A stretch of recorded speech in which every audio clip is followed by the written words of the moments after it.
Vedanta nursing home का निबंधन रद्द किए जाने से नाराज आईएमए किशनगंज से जुड़े दर्जनों चिकित्सक और नर्सिंग होम के कर्मी रविवार को सिविल सर्जन कार्यालय पहुंचे और civil surgeon doctor Kaushal Kishore को मांग पत्र सौंपा। आईएमए सचिव एवं अध्यक्ष की अगुवाई में सिविल सर्जन कार्यालय पहुंचे चिकित्सकों ने एक स्वर में निबंधन को बहाल किए जाने की मांग की है। दरअसल बीते दिनों एक मरीज के परिजन के द्वारा आईवीएफ के नाम पर ठगी किए जाने का आरोप लगाते हुए कार्रवाई की मांग की गई थी, जिसके बाद डीएम के निर्देश पर गठित जांच कमेटी के द्वारा रिपोर्ट सौंपे जाने के बाद सिविल सर्जन के द्वारा नर्सिंग होम का निबंधन रद्द कर दिया गया था। वहीं आज सिविल सर्जन कार्यालय पहुंचे चिकित्सकों ने कहा कि एक साजिश के तहत निबंधन को रद्द किया गया है। नर्सिंग होम के डायरेक्टर डॉक्टर वेद आर्या ने कहा कि जब निबंधन प्राप्त किया गया था उस समय दस्तावेज मुहैया करवाए गए थे, तब रजिस्ट्रेशन मिला था, लेकिन अभी बिना किसी नोटिस के निबंधन को रद्द किया गया है, जो कि समझ से परे है। उन्होंने कहा कि अस्पताल का निबंधन आईवीएफ के क्राइटेरिया पर नहीं हुआ है। उन्होंने कहा कि जांच टीम को भी बताया गया था कि आईवीएफ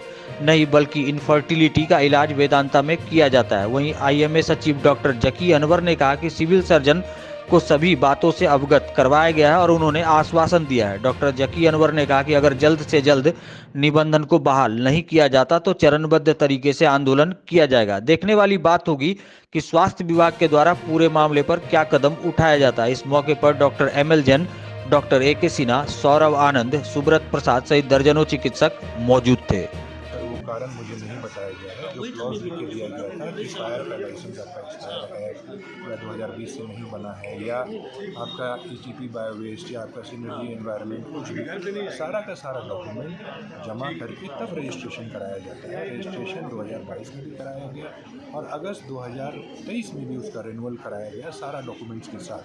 तो हॉस्पिटल रजिस्ट्रेशन कैंसिल कराने का कोई ठोस कारण था ही नहीं, जो दिख ही नहीं रहा है। और उसी के खिलाफ यहाँ पर आकर के या उसी कैंसिलेशन को रिवोक करने के लिए हम लोग सिविल सर्जन साहब के पास आए कि उसको रजिस्ट्रेशन को दोबारा तो क्या कारण कुछ बताया नहीं गया?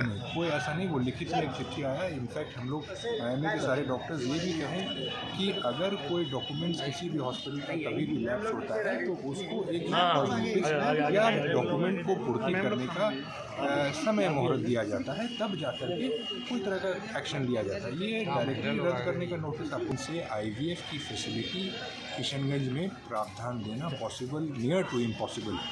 हर गायनोकोलॉजिस्ट इनफर्टिलिटी का प्रैक्टिस अपने लाइसेंस अपनी डिग्री के साथ कर सकती है। इनफर्टिलिटी एक बड़ा टॉपिक है। इनफर्टिलिटी का प्रैक्टिस हर एक गायनोकोलॉजिस्ट कर सकता है। इनफर्टिलिटी का एक छोटा सर आईवीएफ का प्रावधान, ये कोई आईवीएफ हॉस्पिटल नहीं है और आईवीएफ के अवज में हॉस्पिटल का रजिस्ट्रेशन नहीं हुआ है। मैं सर्जन हूँ, सर्जन और मेरी वाइफ गायनोकोलॉजिस्ट है और दोनों के डिग्री, दोनों के क्वालिफिकेशन के आधार पर रजिस्ट्रेशन किया गया है। मेरे नाम पे हॉस्पिटल रजिस्टर्ड है। किशनगंज में वेदांता आईवीएफ हॉस्पिटल नहीं है कि अगर आईवीएफ नहीं हो रहा है तो आईवीएफ के ग्राउंड्स पे कैंसिलेशन होता है। आईवीएफ जिस समय इंक्वायरी टीम आई थी, मैंने कहा इनफर्टिलिटी की प्रैक्टिस होती है और आईवीएफ जो कि एक सुपर स्पेशलाइजेशन चीज़ है जिसका प्रावधान मेट्रोपॉलिटन सिटीज़ में होता है, उसके लिए मैडम खुद मेहनत करके समय निकाल के पेशेंट को ले जा करके ओवम पिकअप एम्ब्रियो ट्रांसफर के लिए कैलकाटा के कोई रजिस्टर्ड आईवीएफ सेंटर में, जहाँ पर कि ART क्लिनिक का रजिस्टर्ड सेंटर होता है, वहाँ पे ले जाके आईवीएफ करती हैं या करवाती हैं। तो ये चीज़ part and parcel of the treatment of infertility है। आईवीएफ किशनगंज में वेदांता हॉस्पिटल में नहीं होता है, ये बात पेशेंट को भी बताया जाता है काउंसलिंग के दरमियान भी। और जिस समय इंक्वायरी टीम आई थी हमने बताया कि हम किशनगंज में वेदांता हॉस्पिटल में आईवीएफ करते नहीं हैं, इनफर्टिलिटी का ट्रीटमेंट करते हैं और उन गिने चुने लोगों में से किन्हीं एक को या दो को अगर आईवीएफ की ज़रूरत पड़ जाती है तब उनको जाना पड़ता है कोलकाता कोई आईवीएफ सेंटर में। तो ये बात ईमानदारी से बोला भी गया है, इसमें छुपाने की कोई बात नहीं है। जो चीज़ हम करते हैं वो चीज़ करते हैं, जो चीज़ नहीं करते हैं वो बाहर जाता है कराने के लिए। बहुत सारा सुपर स्पेशलाइजेशन ट्रीटमेंट किशनगंज में नहीं होता है जिसके लिए लोगों को बाहर जाना पड़ता है ट्रीटमेंट के लिए। कार्डियक सर्जरीज हो, न्यूरो सर्जरीज हो, या कोई भी चीज़। तो इसमें कोई ये चीज़ नहीं है कि भाई आईवीएफ आपके हॉस्पिटल में नहीं है तो आप अनरजिस्टर्ड है, या आईवीएफ के लिए आप बाहर किसी को रेफ़र कर दिए तो आपका लाइसेंस कैंसिल कर दिया जाएगा। तो ये एक टोटली ऐसा चीज़ है जिसमें कि कोई क्राइम या कोई डिफ़ॉल्ट या कोई ऐसा प्रॉब्लम या किसी को जान माल का नुकसान या किसी को ऐसा तंग करने का ऑब्जेक्टिव से नहीं किया गया है जिसमें कि हमको इतनी बड़ी सज़ा सुना दी जाए कि आपका रजिस्ट्रेशन कैंसिल हो रहा है हॉस्पिटल का या कुछ ऐसा।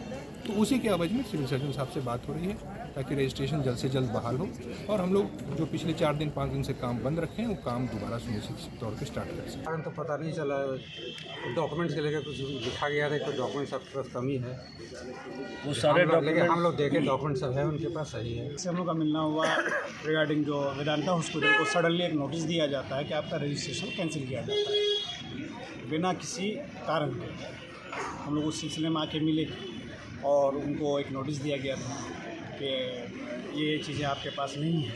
जिस हॉस्पिटल का रजिस्ट्रेशन रिन्यूअल अगस्त और सितंबर में होता है और आकर के दिसंबर में उसका कैंसिल हो रहा है या उसको ये डी रिकॉग्नाइज किया जा रहा है, डी रजिस्टर्ड किया जा रहा है, हम लोग उसी सिलसिले में इस पर हम लोग के क्या IMA की वर्किंग कमेटी है प्लस हमारा जनरल बॉडी है, हम लोग मीटिंग करेंगे और हो सकता है अगर हमारी बातों को नहीं मानी जाए तो फिर हम लोग आगे एक स्ट्राइक, हमारा जो कि एक अधिकार है, हम स्ट्राइक CS द्वारा क्या आश्वासन दिया गया? क्या CS के द्वारा हम बताया गया है कि 24 से 48 घंटा का हमें टाइम दिया जाए और हम इस पूरे मैटर को जो है आप लोगों को बताएं। और सारा प्रोप्राइटरशिप उनके नाम से है। अगर मैडम का कोई इनफर्टिलिटी से रिलेटेड मैटर भी है भी अगर, तो वो उस चीज़ का इशू बाद में आता है और बिना किसी रीज़न के नर्सिंग होम कैंसिल किया गया, ये थोड़ा सा सस्पेक्टेड मैटर था कि बिना कोई कारण के और कोई प्रायर नोटिस के ऑल ऑफ ए सडन एक नोटिस आता है कि कैंसिल है। और वो भी जो मैडम का भी मैटर था वो शायद 4-7 साल पहले का मैटर था और उस वक्त नर्सिंग होम का इस्टेब्लिशमेंट भी नहीं हुआ था, तो इसीलिए उस मैटर का इससे कोई रेलिवेंसी नहीं है।